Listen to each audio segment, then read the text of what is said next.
there because they're Eva pilots. So they're in this together. So I think that's a really cool kind of a part that she's like accepted that that's what she's going to do because it's not battle ready. Right. The Unit Zero isn't battle ready because there's fluctuations in all the stuff that they talk about. It's still just not there. Right. Which Rei is still, I guess, reprogramming herself or some shit like that to the actual Eva to get more in sync with it. Right. That's why Shinji's the actual gunner because he's got the highest sync ratio. Right. The sync rate out of both of them. Which I like the scene that's coming up too whenever they're kind of blacking out everything.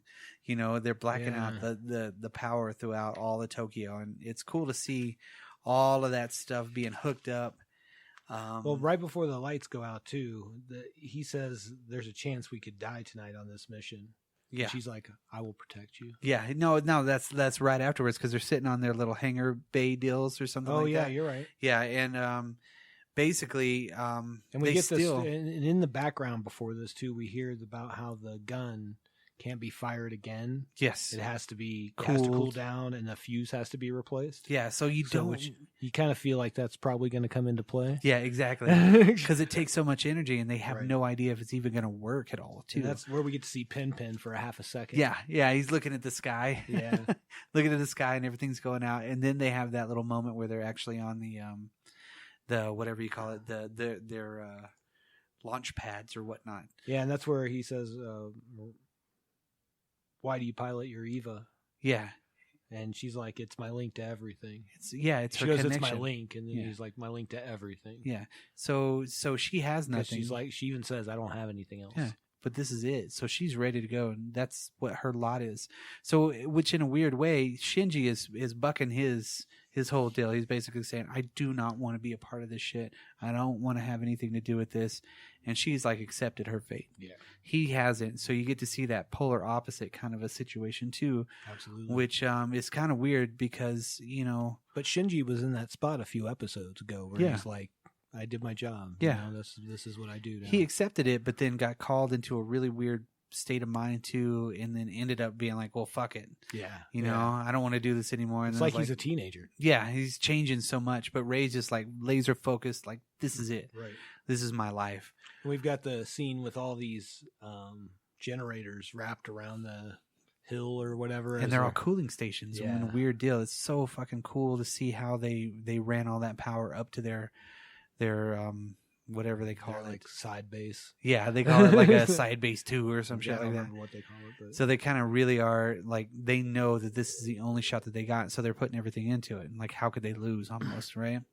Right. So that's whenever Ritsuko's just like, I don't even know if this is gonna fucking work. You know, right? Maybe, you know, and then you got to do this, and they say all the stuff about maybe you're gonna have to fucking reload this shit, and you can't do this. And they're picking him because, again, he's got the highest sync ratio, but at the same time, he doesn't have a lot of work to do. No. You know, because everything is going to do it for him. Yeah, the gun pretty much does it for him. They got to adjust for the curvature of the earth, everything like that, which is pretty awesome because they are firing from such a long distance away. Right. That's basically, it's time. The power transfer starts. And whenever they're bringing up all the generators and they're showing all the links kind of hit, and they're waiting for 0 hour, because as soon as 0 hour hits, they're ready to go.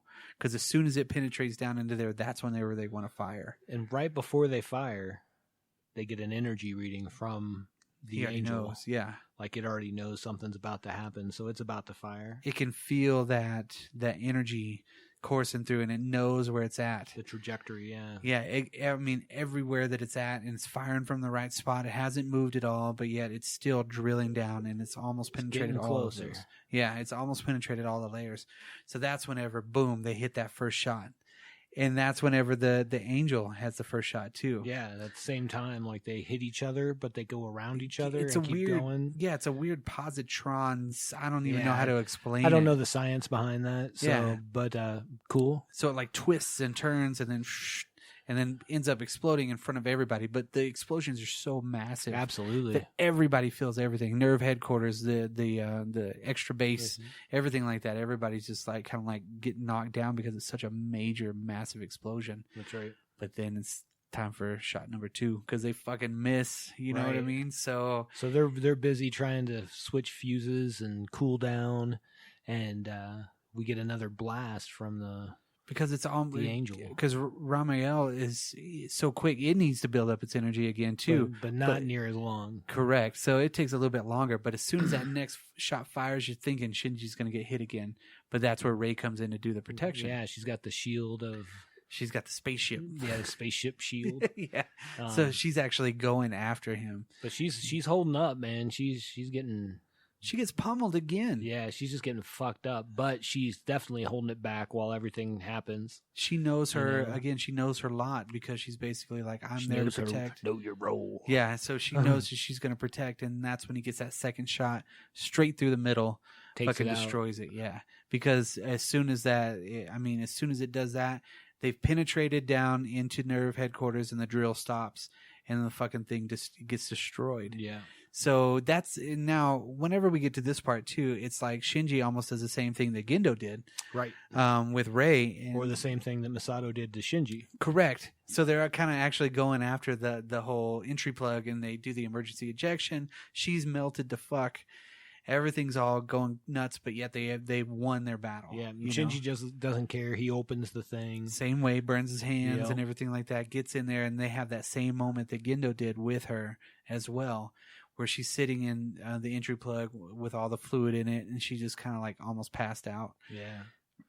And Shinji kind of has a little bit of like, oh man, don't ever say goodbye. Don't ever say you have nothing else. Yeah. Or say farewell. Yeah. When you walk away. Yeah. He's crying. And she's like, why are you crying? And she's like, I don't know how to act in those situations. Yeah. It's like, we'll start with smiling. Right. And then she smiles. Then she smiles. End of episode. That's right. This one is I thought the pace of this episode was really quick. Yeah, super which is quick. Really cool. Yeah.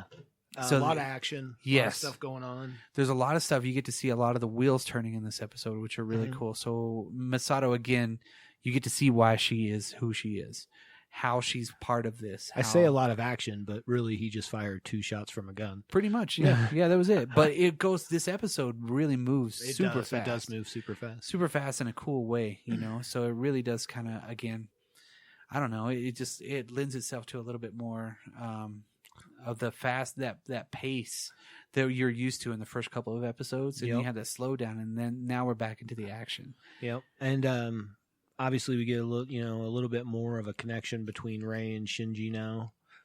So I'm sure that's going to play going forward. Same kind of circumstances again, and we also have Rei actually in the battle this time, which is cool because you didn't get to see her do anything. Yeah, so it's the 2 Avas working together, which is cool because that does play a lot into the series, everybody working together.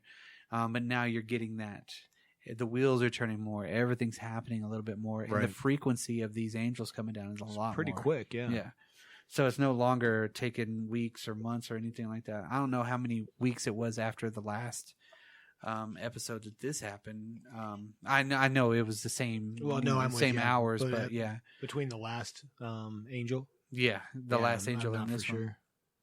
Well, and then Gendo, you get to see a little bit more him in this one, where he's kind of like, well, hey, this is your show, That's why I have you in charge. Tell you that. Yeah. Yeah. He's like, this is what you're here for, so we'll go ahead and go with your plan, which is cool. So you can tell that again, and I really like his office in a way that it has the Kabbalah thing on the top of it, and it's got the underneath that looks basically like there's nothing there. It's just super cool. Just like a really big, he's a small person in a really big room, Right. And then I like that cut that they did where she gets approval and they show Misato's face, and then they go into the next scene and she's on the escalator with Ritsuko in the exact same everything. Yeah. So Ritsuko still doesn't have her doubts or anything like that, but at the same time, she's behind Misato. She's a science person behind everything, which is like super cool. There's just a lot of good elements in this episode. Absolutely. So again, it's helping everything take off. Which next episode, I'm not going to give up anything for it, but there's great. Yeah, there's a lot of really cool scenes in this one. I think that it lends these two together are pretty good. Okay. For certain characters and stuff. Which, yeah, overall this whole show was just really. This episode kind of again hooks you back into it, Well, I think you're right. After having the last 2 episodes, which I really enjoyed the character development episodes, but not that this didn't develop character.